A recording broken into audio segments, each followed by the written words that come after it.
मेरी आवाज़ सुनो। मैं देश को संदेश देना चाहता हूँ कि मोदी जी कहते हैं कि काला इसमें है क्या। हम साथियों अपने देश को ये बताना चाहते हैं कि ये जो तीनों काले कानून मोदी जी लागू किए हैं, हमको पहले ये बताएं कि जो मंडी मॉडल एक्ट 2020 से लागू किए हैं क्या सही है। पहले हम भी समझते थे कि मंडी तो पहले थी, अब मंडी आज भी ये लागू कर दिए हैं, लेकिन उसमें है क्या।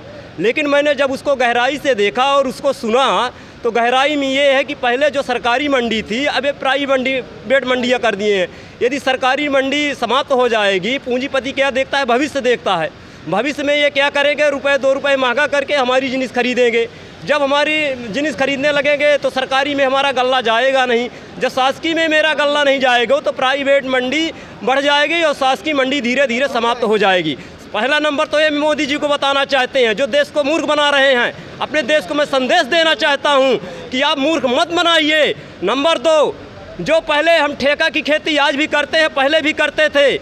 आपने जो ये कानून बनाया है, लेकिन अब की का कानून जो 2020 में संशोधन किया है वो केवल पूंजीपति के पक्ष में किया है। क्यों कि अभी छोटे छोटे जो किसान थे वो ठेका की खेती कर लेते थे, एरिया को लेके खेती करते थे।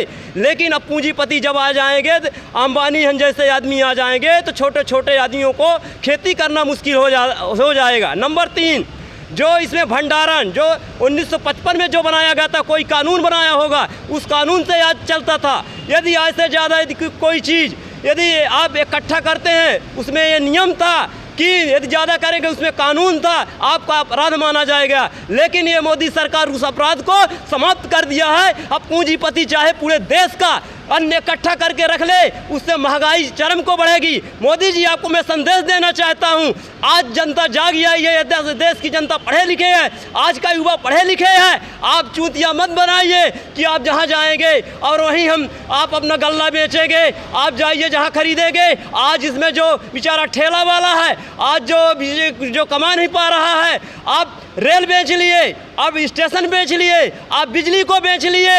आज हमारा गरीब आदमी कहाँ जाएगा। आज ये किसान आज कल जो संदेश दिया है, इकट्ठे हुए जितनी बड़ी सभा हुई है मुजफ्फरनगर में, वो संदेश देश को जाना चाहिए और उस संदेश के मोदी जी आपको सबक लेना चाहिए। आने वाले 2024 में जो ये जनता आपको कुर्सी में बैठाई थी, यही किसान आपको उतार के नीचे बैठा देगा। ये सोचने की बात है मोदी जी। मैं आपको यहाँ से संदेश देना चाहता हूँ। मैं मध्य प्रदेश से सतना जिले के रामपुर तहसील से हैं। हमारा अनवरत 25 जनवरी से हमारा आंदोलन चल रहा है। हम लोग वहाँ 2-2, 4-4 हज़ार की रैलियाँ किए हैं, क्योंकि हमारा ये चारों बॉर्डर में, हमारा जो 7 बॉर्डर में हमारा आंदोलन चल रहा है, उसी के तौर पर मैं मध्य प्रदेश के सतना जिले में चला रहा हूँ। आपको संदेश देना चाहता हूँ, इस वर्ष का चाहे कोरोना काल हो, इस कोरोना काल में हम लोग वहीं पंडाल में ही खाना बनता था और वहीं हम लोग रहते थे। वहीं से हमने जन्मदिन किया, वहीं से मैं पूरा कार्यक्रम किया। और इस कार्यक्रम में हमारे एक ऐसे साथी हैं जो कि इस कोरोना काल में वहाँ से नहीं उठे हैं, जो जिनका नाम सुखदेव सिंह है सतना जिले से। और ऐसे साथी हमारे संघर्षशील साथी हैं कि जब बिल्कुल देकर वहाँ संघर्ष में डटे रह गए हैं। ये किसान हमारा जो किसान है, ये कोई खरीदा हुआ किसान नहीं है। ये मेहनत करके खाता है और मेहनत करके खाएगा। मोदी जी आप जैसे अडानी अंबानी को खिलाने वाला ये किसान नहीं है, न खाने वाला है। आप जो अंबानी खिलाता है उसको खाते हैं, वही आपकी आदत पड़ गई है मोदी जी। आप सोच लीजिए आने वाला समय आपको कैसा ये गरीबों का त्राह करके रखेगा कि मोदी जी आपका पतन होगा। जिस तरह कांग्रेस का पतन हुआ है, आने वाला वही आपका पतन होने वाला है मोदी जी। मैं तो ये देश को संदेश देना चाहता हूँ कि हमारा किसान जिस दिन जाग आएगा, आपको कुर्सी से नीचे बैठने पड़ेगा। आने वाले चुनाव में आपको यूपी में हमारी ये जनता, यही किसान यूपी का आने वाला चुनाव है, दिखा के छोड़ेगा। धन्यवाद। यहीं से अपनी बात को समाप्त करता हूँ। जय जवान, जय जवान। जब जब जुल्मी जन्म करेगा, सत्ता की गलवारे से चप्पा चप्पा गूंज उठेगा इंकलाब की नारों से। यही मेरा संदेश है देश को। युवा भाइयों, आप सुनिए, समझिए। ऐसे पाखंडी योगी और मोदी के विचारों से मत आइए। आपका समझकर आपको अपनी बात को समाप्त करता हूँ।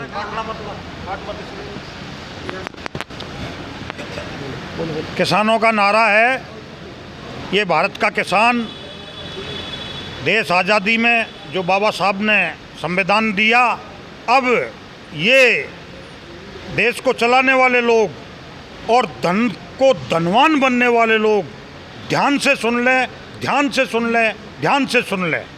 मन कर धन करूँ गुमान, और बाबा साहब का संविधान की कैंची से किसान काट देगा अनुमान। जिसको कुर्ता चाहिए कुर्ता दे देगा, जिसको बनियान चाहिए जिसको बनियान दे देगा, और जो नंगा करना है उसको बेनंग कर देगा। उस कानून की कैंची से काट के ये किसान कहता है, ये श्याम भाई जाट कहता है, ये श्याम सिंह जाट कहता है। मंडी अध्यक्ष बड़ौदा, श्योपुर जिला, मध्य प्रदेश। धन्यवाद। दादाजी संघर्ष करो, हम तुम्हारे साथ हैं। जी संघर्ष करो, हम तुम्हारे साथ हैं। साथियों, मेरी आवाज़ जहाँ तक आप लोग सुनेंगे, मैं सतना ज़िला मध्य प्रदेश रामपुर बाघेलान तहसील से आया हूँ। संयुक्त मोर्चा का वहाँ आंदोलन 23 जनवरी से लगातार चल रहा है। हमारे इस पूरे कोरोना काल में, और ये जिस प्रकार के हमारे माननीय राकेश टिकैत जी यहाँ आंदोलन चला रहे हैं, इन्हीं के समर्थन में हम लोगों ने 23 जनवरी 2021 से हमारा आंदोलन चल रहा है। हमारे राकेश टिकैत जी का जो भी जैसे निर्देश हुआ है, ट्रैक्टर रैली हो, चाहे चक्का जाम हो, चाहे हाईवे जाम हो, हम लोगों ने जाम किया है। हम लोगों ने इस आवाज़ के माध्यम से ये आगाह करना चाहता हूँ कि हम लोग जो है ये 3 कृषि काले कानून के खिलाफ हैं, और ये 3 कृषि काले कानून किसानों के खिलाफ हैं। ये 3 काले कानून अगर देश में लागू हो जाएंगे तो हमारे देश का आम नागरिक और किसान और मजदूर पूरा देश बर्बाद हो जाएगा। ये हमारा देश गुलामी की ओर जा रहा है। अगर हम लोग आज नहीं सुधरेंगे तो हमारे लड़के और पोते क्या बोलेंगे। इसलिए आप लोगों को जागने की ज़रूरत है। अब आप लोग अगर नहीं जागेंगे तो ये यहाँ के जो मोदी, अडानी, अंबानी की चौकीदारी कर रहे हैं, वो हमारे देश को तो सारे बेच ही चुके हैं, अब किसानों को बेचने के लिए लगे हैं। साथियों, जो हम लोगों ने सुनते थे कि ये यहाँ के जो सरकार के सत्ता में बैठे लोग हैं, वो कहते थे कि चंद्र किसान बैठे हैं और हरियाणा और पंजाब के किसान बैठे हैं।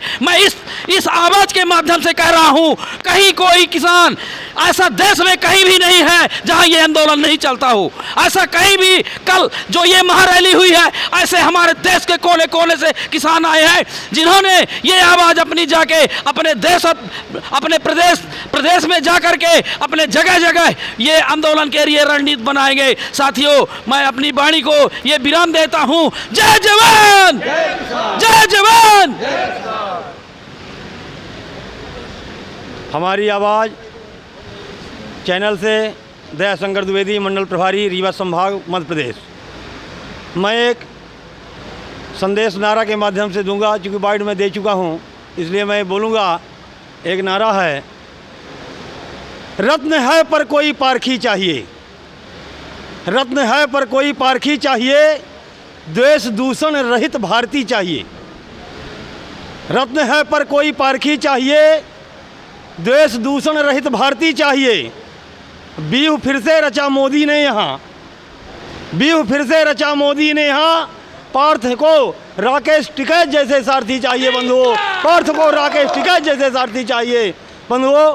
जैसा कि कल हमारा मुजफ्फरनगर में जो किसानों का रैली, ऐतिहासिक रैली के रूप में भारत ने कोने कोने से एक एक व्यक्ति पहुंचने का काम किया, हर ज़िले और हर तहसील से वहाँ का एक एक कोना कोना किसानों से लबालब, जैसे पानी तालाब और नदी में बहता है, उस प्रकार से किसानों का रेला कल मुजफ्फरनगर में देखने को मिला। उससे शासन और प्रशासन को ये मान लेना चाहिए कि अब किसान जाग चुका है। किसान अब आम रोड में आने के लिए थोड़ी इंतजारी है हमारे राष्ट्रीय आवाहन की। जैसे राष्ट्रीय आवाहन किसान पंचायत में होगा, देश का हर बच्चा रोड में होगा और इस सरकार को बता देगा आने वाले समय में कि किसानों के साथ जो आपने अनदेखी की है और पूंजीपतियों के इशारे पर हमारे देश को बेचने का काम किया है, उसका खामियाजा न जाने कितने पुस्त तक आपको भुगतना पड़ेगा। ये भारतीय किसान यूनियन और संयुक्त मोर्चा की आवाज़ है। इससे कल की जो रैली हुई मुजफ्फरनगर में, विश्व की सबसे बड़ी रैली थी।